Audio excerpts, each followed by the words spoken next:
물된 동산 축복을 향하여. 이 시간에는 물된 동산 선교회 조병선 목사님의 말씀입니다.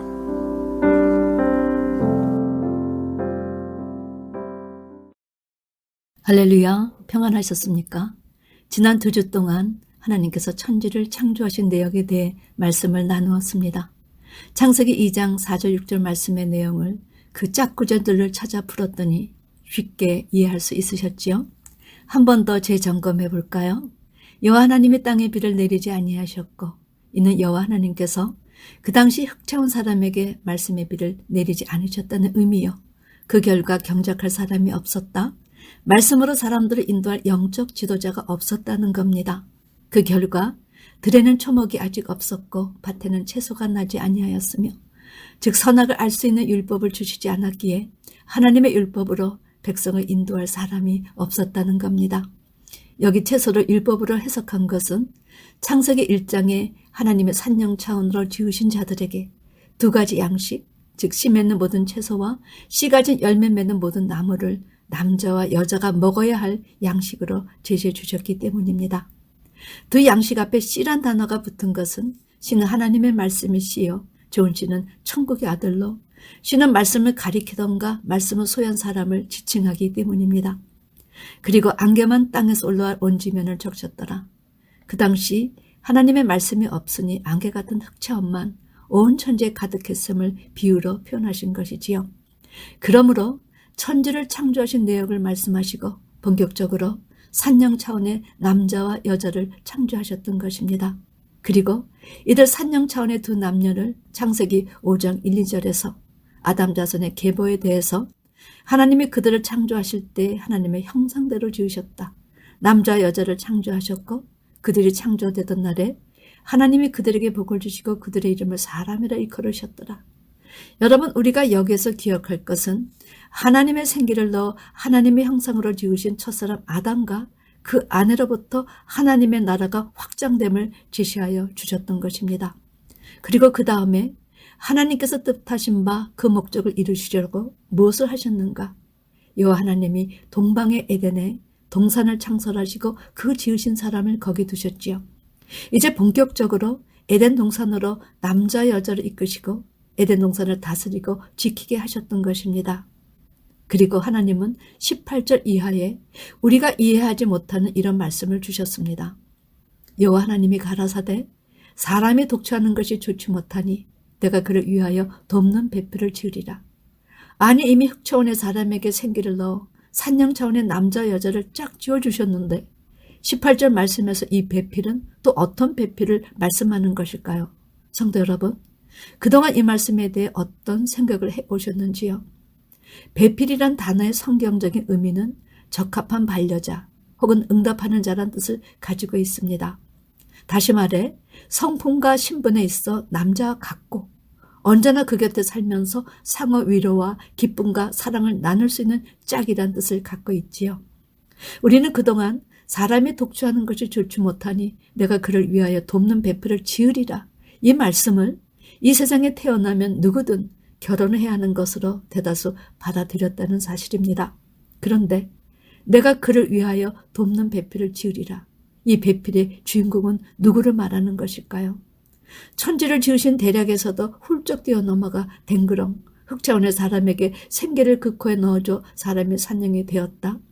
그러므로 안개 같은 흑차원만 있는 가운데 하나님께서 천지를 창조하신 내역에 대해 깊이 있게 깨닫지 못했었습니다. 그동안 우리는 이렇게 귀한 말씀을 담을 넘어가듯 훌쩍훌쩍 넘어갔던 것입니다. 그렇다면 19절에서 20절 말씀, 여호와 하나님의 흙으로 각종 들짐승과 공중의 각종 새를 지으시고 아담이 어떻게 이름을 짓나 보시려고 그것들을 그에게로 이끌어 이르시니 아담이 각 생물을 일컫는 바가 곧 그 이름이라. 아담이 모든 육축과 공중의 새와 들의 모든 짐승에게 이름을 주니라. 성도 여러분, 이 세상의 모든 생물의 이름을 지어주는 이 지혜는 어디에서 나오는 것일까요? 산령 차원의 사람에게서 나올 수 있겠습니까? 그런 지혜가 있었다면 뱀에게 유혹을 당하지 않습니다. 그런데 누가 이름을 잘 지어주셨는가? 기억해 보십시오. 그렇다면 우리가 짝구절을 찾아야 이 말씀을 깨달을 수 있으니 창세기 2장의 첫째 아담 말고 또 다른 아담이 어디 있는가 성경을 찾아보아야 합니다. 고린도서 15장에 첫째 아담, 둘째 아담이 등장하지요. 창세기 20장 20절에서 25절 아담이 돕는 배필이 없으므로 여기 아담은 산령 차원의 첫 아담이 아니라 둘째 아담 대신 예수님을 의미합니다. 그런데 돕는 배필이란 이 중요한 단어를 귀 보지 않아 창세기 2장 18절에서 25절 이 중요한 8구절도 한바탕면 놓칠 뻔했구나. 그러나 짝 구절을 찾으면서 더 깊은 하나님의 뜻을 깨달을 수 있었습니다. 21절 여호와 하나님이 아담을 깊이 잠들게 하시니 잠들매 그가 갈빗대 하나를 취하고 살로 대신 치우시고 하나님께서 아담을 깊이 잠들게 하신다는 말씀은 예수님의 십자가 사건을 의미했습니다. 주님은 십자가에서 오른쪽 강도와 왼쪽 강도 사이에 달려 이것 말씀을 남기고 돌아가셨습니다. 사도 바울은 십자가의 도가 멸망하는 자들에게는 미련한 것이요 구원 얻는 우리에게는 하나님의 능력이라. 주가 남기신 일곱 유언의 말씀의 의미를 바로 아는 자는 하나님의 능력이 함께함을 제시하여 주셨지요. 22절 여호와 하나님이 아담에게서 취하신 그 갈빗대로 여자를 만드시고 그를 아담에게로 이끌어 오시니 아담이 가로되 이는 내 뼈 중에 뼈요 살 중에 살이라. 이것을 남자에게서 취하였은즉 여자라 칭하리라 하니라. 주님은 금요일에 십자가에서 한 시인 오른쪽 강도를 만나 그의 고백을 들으시고 그를 낙원에 인도하심으로 이 세상에 오신 구원자의 사역을 감당하셨습니다. 그리고 다 이루었다. 아버지여 내 영혼을 아버지 손에 의탁하나이다. 그 운명을 다하셨습니다. 그러나 예수님은 죄가 없었으므로 3일 만에 부활하셨지요. 그리고 승천하시는 날 제자들에게 이렇게 말씀하셨습니다. 오직 성령이 너에게 임하시면 너희가 권능을 받고 예루살렘과 온 유대와 사마리아와 땅끝까지 이르러 내 증인이 되라. 이러고 승천하셨지요. 이 말씀을 통해 주님의 제자들이 온 곳에 교회를 세우기 시작했습니다. 주님의 신부인 교회를 태동했던 것입니다. 자, 24절 25절 이러므로 남자가 부모를 떠나 그 아내와 연합하여 둘이 한 몸을 이룰지로다. 아담과 그 아내 두 사람이 벌거벗었으나 부끄러워 아니하니라. 그런데 이 말씀은 결혼식의 주례사로 많이 쓰이는 말씀이시지만 사실은 주님과 교회의 관계를 제시하신 내용입니다. 성도 여러분, 창세기 2장 18절에서 25절까지 시작되는 이 또 다른 창조는 둘째 아담이신 예수 그리스도와 그가 잉태하여 낳을 교회에 관한 내용이 있다는 사실입니다. 이 말씀의 짝은 고린도전서 15장 45절 49절 말씀이지요.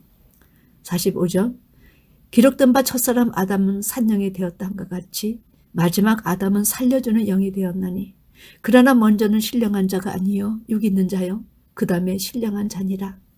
여기 첫사람 아담은 창세기 2장에서 흙에 생기를 넣어 만든 남자와 여자를 가리켰고 신령한 자는 둘째 아담 되신 예수님을 가리켰습니다.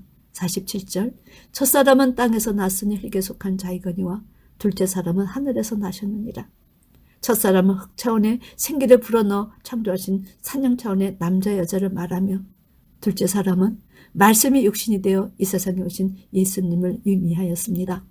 48절 49절 무릇 흙에 속한 자는 저 흙에 속한 자들과 같고 무릇 하늘에 속한 자는 저 하늘에 속한 자들과 같으니 우리가 흙에 속한 자의 형상을 입은 것 같이 또한 하늘에 속한 자의 형상을 입으리라. 성도 여러분, 우리 모두는 육신의 부모에게서 흙 차원으로 나음을 입은 사람들입니다. 그러나 예수님의 말씀을 통해 그의 자녀가 되면 우리도 하늘에 속한 자의 형상을 입을 수 있습니다. 하나님의 말씀으로 하나님의 형상을 입도록 새롭게 지어주시기 때문이지요. 그래서 저는 첫째 아담과 둘째 아담, 우리는 셋째 아담의 자리에 들어가야 한다는 생각을 늘 해왔습니다. 우리가 흙에 속한 자의 형상을 입은 것 같이 하늘에 속한 자의 형상을 입을 수 있는 기회가 우리의 신앙의 삶에 허락되었기 때문입니다. 또한 사도 바울은 창세기 2장 24절 25절 말씀을 에베소서 5장 31절 33절 말씀에서 이렇게 재해석을 했습니다. 이러므로 사람이 부모를 떠나 그 아내와 합하여 그들이 한 육체가 될지니 이 비밀이 크도다.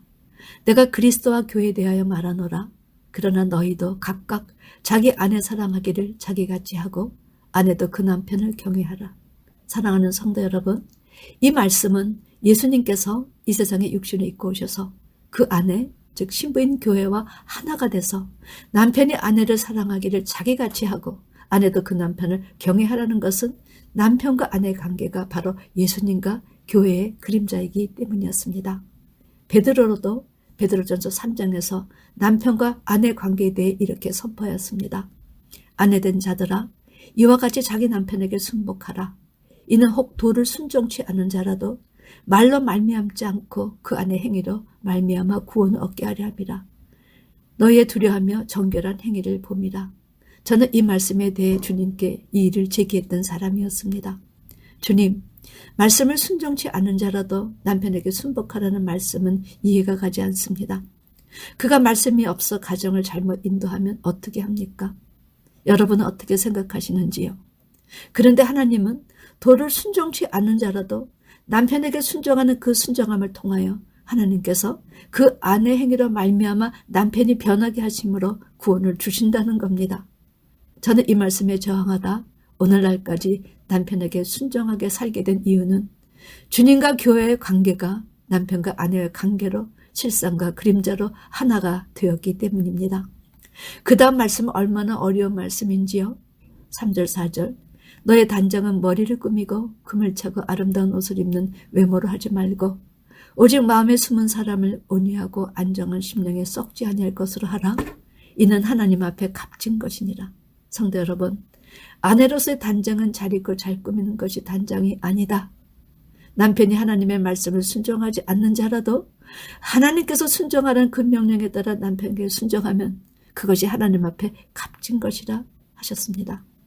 하나님 앞에 값진 것이 남편에게 순종하는 것이라. 얼마나 놀라운 말씀인지요. 주님은 사라를 그 애로 두셨습니다. 5절 6절 전에 하나님께 소망을 두었던 거룩한 부녀들도 이와 같이 자기 남편에게 순복함으로 자기를 단정하였나니 사라가 아브라함을 주라칭하여 복종한 것 같이 너희가 선을 행하고 아무 두려운 일에도 놀라지 아니하므로 그의 딸이 되었느니라. 아브라함이 하갈을 첩으로 삼고 사라의 마음에 얼마나 상처를 주었습니까? 그러나 남편 아브라함을 주라칭하며 복종하는 것이 바로 선을 행하는 것이다. 남편에게 순복함으로 사라는 자기를 단장했다. 이야기를 깨닫고 주님께 순종하듯 남편에게 순종하는 연습을 계속하라는 것이었습니다. 그 다음에 7절 남편 된 자들아 이와 같이 지식을 따라 너희 아내와 동거하고 저는 더 연약한 그릇이요 또 생명의 은혜를 유업으로 함께 받을 자로 알아 귀히 여기라.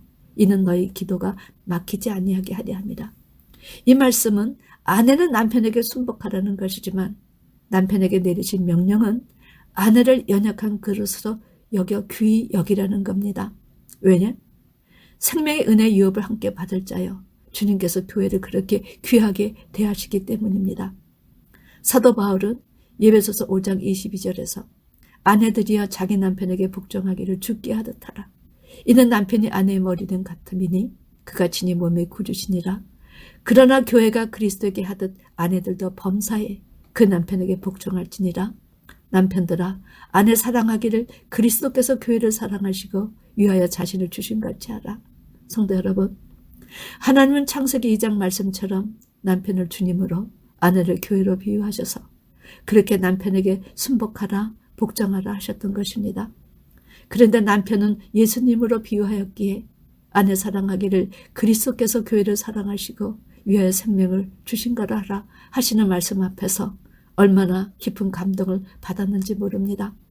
제가 남편에 대하여 순종하고 사는 이유이죠. 사랑하는 성도 여러분, 이런 삶을 남편이나 아내가 깨닫고 살 때 어떤 축복의 결말이 오는지요. 이리 오라. 내가 신부 그 어린 양의 아내를 내게 보이리라 하고 성령으로 요한을 그거 높은 산으로 데리고 올라가 하나님께로부터 하늘에서 내려오는 거룩한 성 새 예루살렘을 보여주셨습니다. 사도 요한이 보니 거룩한 성 새 예루살렘이 하나님께로부터 하늘에서 내려오니 그 예비한 것이 신부가 남편을 위하여 단장한 것 같더라. 이것이 성경에서 보이는 주님의 신부인 교회인 것입니다.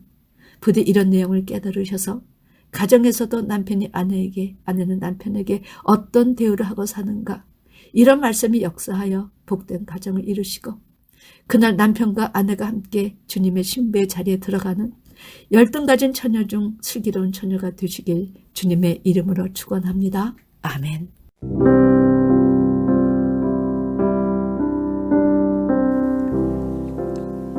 물된 동산 축복을 향하여.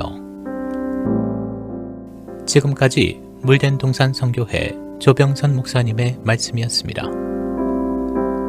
물된 동산 선교회는 540 앨런데일 드라이브 212호 윌링에 위치해 있으며 상담 문의는 전화 847-341-0330 341-0330번으로 연락 주시기 바랍니다.